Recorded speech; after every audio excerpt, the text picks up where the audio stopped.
ക്ഷേത്രത്തിൽ ദേവീദേവന്മാർക്ക് സമർപ്പിക്കുന്ന അന്നമാണ് നിവേദ്യം. നിത്യപൂജയുടെ ഭാഗമായും ഭക്തരുടെ വഴിപാടായും നിവേദ്യമുണ്ട്. ഭക്തർ കാര്യസിദ്ധി ആഗ്രഹിച്ചാണ് വഴിപാട് കഴിക്കുന്നത്.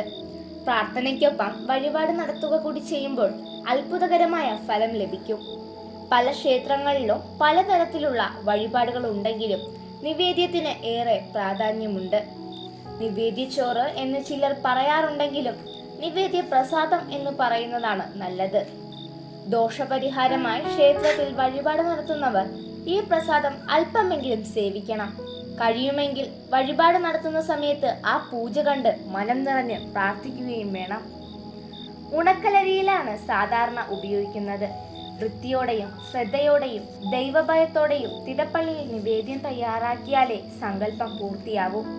നിവേദ്യത്തിന് പറഞ്ഞിട്ടുള്ള സാധന സാമഗ്രികൾ യഥാവിധി ചേർക്കുകയും വേണം. നിവേദ്യം സേവിക്കുന്നതിന് മുമ്പ് ശുദ്ധമായ പാത്രത്തിലേക്ക് മാറ്റി പ്രസാദം ദാനമായി കൊടുക്കാം. വീട്ടിൽ തയ്യാറാക്കുന്ന സസ്യാഹാരത്തോടൊപ്പം നിവേദ്യം കഴിക്കുന്നതിൽ തെറ്റില്ല. അമ്പലത്തിൽ വഴിപാട് നടത്തിയാൽ ആ നിവേദ്യ പ്രസാദം വാങ്ങി വരുന്നതാണ് ഉത്തമം. ഏതെങ്കിലും കാരണവശാൽ വാങ്ങിക്കാനാകാത്ത സാഹചര്യത്തിൽ വാങ്ങാൻ ആരെയെങ്കിലും ഏൽപ്പിക്കണം. ഇത് ആചാരത്തിന്റെ ഭാഗമാണ്. നിവേദ്യം തിടപ്പള്ളിയിൽ നിന്ന് ശ്രീകോവിലേക്ക് കൊണ്ടുപോകുമ്പോഴും സമർപ്പിക്കുമ്പോഴും ശാന്തിക്കാരനല്ലാതെ മറ്റാരും കാണുന്നത് നന്നല്ല. ഈ സമയം ഭക്തർ മാറി നിൽക്കണം. നിവേദ്യത്തിന്റെ ദശാംശമാണ് ഭഗവാന് നിവേദിക്കുന്നത്. ഭഗവാന് നിവേദിക്കുന്നതിന് മുമ്പ് ഭക്തർ അത് കണ്ടാൽ ആ നിവേദ്യം അശുദ്ധമാകും. നേദിക്കാൻ പാകമായി കഴിഞ്ഞ നിവേദ്യത്തിന്റെ രസാംശം അന്തരീക്ഷത്തിലൂടെ ഭക്തർക്ക് ലഭിച്ചാൽ ഭഗവാനത് ഉച്ഛിഷ്ടമാകും. അതിനാൽ ഭക്തർ നിവേദിക്കുന്നത് കാണാതിരിക്കുന്നതാകും ഉത്തമം.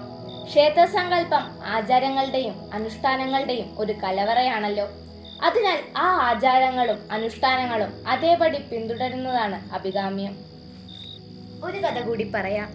ഭഗവാൻ ശ്രീപരമേശ്വരനെ അന്നദാന പ്രഭു എന്ന് വിളിക്കുന്നത് അന്നപൂർണേശ്വരിയായ ശ്രീപാർവതിയുടെ ഭർത്താവായതിനാലാണ്. ഒരിക്കൽ ഭഗവാൻ ശിവൻ പാർവതി ദേവിയോട് പറഞ്ഞു, ലോകമൊരു മായയാണ്. ആ മായയുടെ ഒരു ഭാഗമാണ് അന്നവും ആഹാരമടക്കമുള്ള പ്രപഞ്ചത്തിലെ സകല ഭൗതിക വസ്തുക്കളുടെയും ഉറവിടമായ ആദിപരാശക്തിയെ ഭഗവാന്റെ ഈ വാക്കുകൾ കോപാകുലയാക്കി. പ്രപഞ്ചത്തിലെ സകല ഭൗതിക വസ്തുക്കളുടെയും പ്രാധാന്യം മനസ്സിലാക്കി കൊടുക്കുന്നതിന് വേണ്ടി ദേവി നിമിഷാർത്ഥം കൊണ്ട് ഈ ലോകത്ത് നിന്നും അപ്രത്യക്ഷയായി. അരക്ഷണത്തിൽ ഭൂമി നിശ്ചലമായി. എല്ലായിടത്തും മരുഭൂമിയായി. ഒരു മണി ആഹാരം പോലും എങ്ങുമില്ലാതെയായി. സകല ജീവജാലങ്ങളും പട്ടിണി സഹിക്കാനാകാതെ വിശന്ന് നിലവിളിച്ചു. ഈ ദുരിതം കണ്ട് മനസ്സറിഞ്ഞ പാർവതി ദേവി ഭൂമിയിൽ പ്രത്യക്ഷയായി. ഇതറിഞ്ഞ ശിവൻ തന്റെ ബ്രഹ്മകപാലവും നീട്ടിക്കൊണ്ട് ദേവിയുടെ മുന്നിലെത്തി. ഭഗവാന്റെ ഭിക്ഷാപാത്രമാണ് ബ്രഹ്മകപാലം. കള്ളം പറഞ്ഞതിന് ശിക്ഷിക്കാൻ ഭഗവാൻ ബ്രഹ്മാവിന്റെ 5 തലകളിലൊന്ന് നുള്ളിയെടുക്കുകയുണ്ടായി. അതോടെ ബ്രഹ്മാവ് നാമുകനായി. നുള്ളിയെടുത്ത ബ്രഹ്മാവിന്റെ തലയോട്ടി ബ്രഹ്മകപാലം ശ്രീ പരമേശ്വരൻ തന്റെ ഭിക്ഷാപാത്രമാക്കി.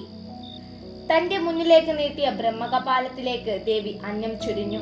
ആ സുന്ദര മുഹൂർത്തത്തിൽ ശ്രീ പരമേശ്വരൻ ദേവിയെ അന്നപൂർണേശ്വരി എന്ന് പ്രകീർത്തിച്ചു.